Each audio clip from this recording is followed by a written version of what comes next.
Now, the first landmark in India's political history is the emergence of the kingdom of Magadha.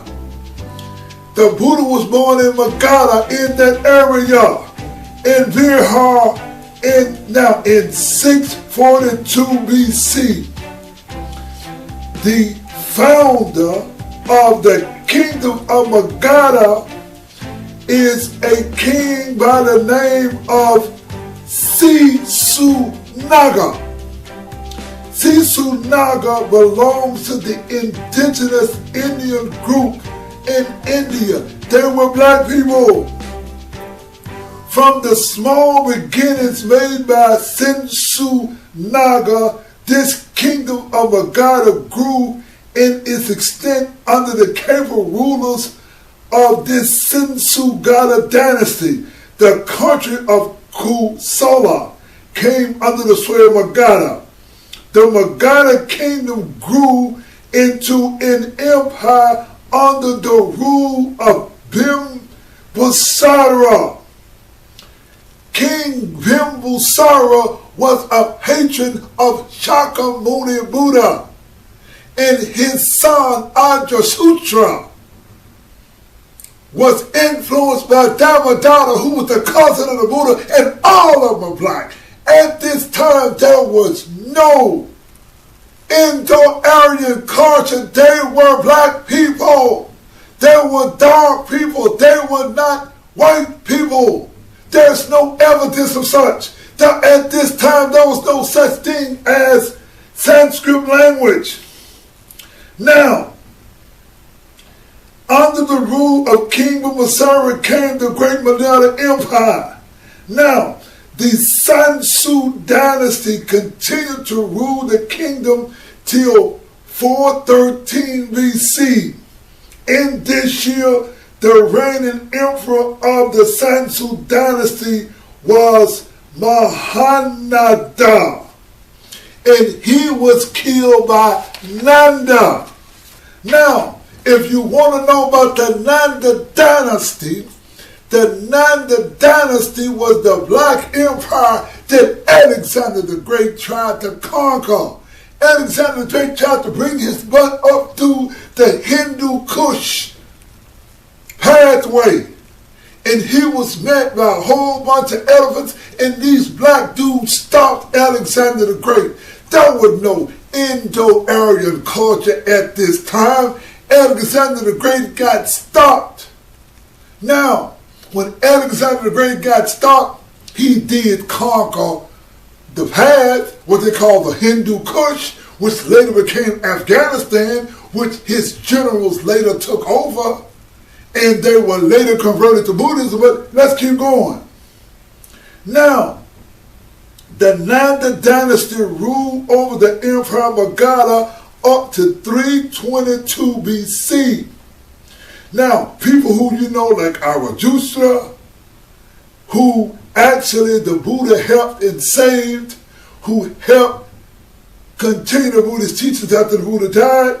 Now, the bottom line is Magadha Empire were black people. There was no such thing in Magadha as Vedic culture or Sanskrit writing art of Adado or Bobby Hudson. There were no Aryans running nothing in India during the reign of the black or Naga kings. When you study the Gohansan, there are Naga kings on the Gohansan, and the Nagas were the black people that lived in Magadha, that lived in India. Now, you know about Bindusara, the son of Chandragupta. He assumed the throne in 298 BC. His son, King Asoka, a black king, came into power in 273 BC. Asoka the Great left edicts all over the world. He left edicts all over the world, ladies and gentlemen, and he wrote the edicts in a language that we all understand. It was not no Sanskrit. He left the edicts in a language called Karasi script. We showed you in other lectures the Aphroditic Temple in Naga, Sudan. In Sudan, because black people practiced Buddhism 1,000 years before Buddhism ever got to Japan. Buddhism was in the African country, Ethiopia.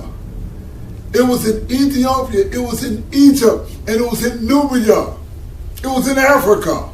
Because the Buddhists were African people, they were black people, but he also, King Asoka, was able to introduce Buddhism around the world. And well, that's the Kushan dynasty.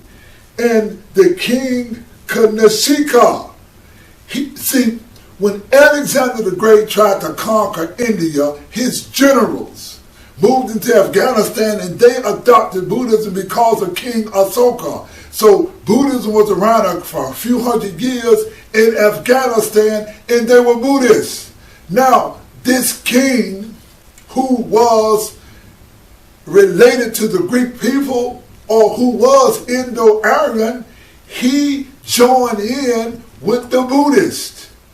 He joined in with the new Buddhists. There was a new set of Buddhists who had emerged out of India and he supported them. They came in with a brand new Buddhism. They came in with a brand new language. And what they invented was a Buddhism called Mahayana Buddhism. Mahayana Buddhism was related to the Sanskrit language. So they came in with Mahayana Buddhism, they came in with Sanskrit language, and then they titled Buddhism. They call it Hinayana Buddhism, which means lower vehicle, which was a racist or a derogatory name. Nichiren Shonin in the Go Show does not make that much a distinction between Hinayana and Mahayana Buddhism. Nichiren Shonin did not. But what this King Kanasha did, what he did was for the first time in the history of Buddhism, they divided Buddhism up in terms of ethnic, that means through race, through culture, and through language, through linguistic. What they did was King Kanashika called his own fourth Buddhist council, and they started to put the Buddhist writings into Sanskrit. What they did was they changed Buddhism from black to white. They changed the language of Buddhism. That's when the spirit of Buddhism changed. And that's when the emergence of Sanskrit happened. Now, we go up to the time of 320 AD. In 320 AD, ladies and gentlemen, this is the time of the Hindu king Chandragupta Vikramaditya. Again, Chandragupta Vikramaditya. This is the king of the Gupta era who created the golden period of Hinduism. It is called the golden period of Hinduism is because this Hindu king made Sanskrit the official language. They got rid of the black language and they made the official language of India Sanskrit. They got rid of Theravada Buddhism and they became the Mahayanas. Get up! Get up! Get up! Them niggas call Sanskrit sacred. We call Sanskrit racist. Them niggas hold in Sanskrit. They are on our racist trip. The Buddhist ceremony did not speak it. Tell them suckers they can keep it. Them niggas on our racist trip. Them proposed Sanskrit. Sanskrit is the language of the Aryan nation. They don't believe in integration. It's just a rather to explain.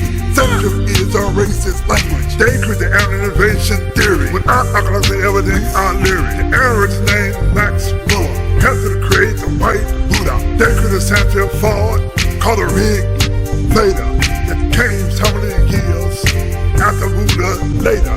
The racists insist the Buddha spoke Sanskrit. At the time of the Buddha, the language did not exist. Turn and spring. With the Lord's teachings, you can attain in a dream.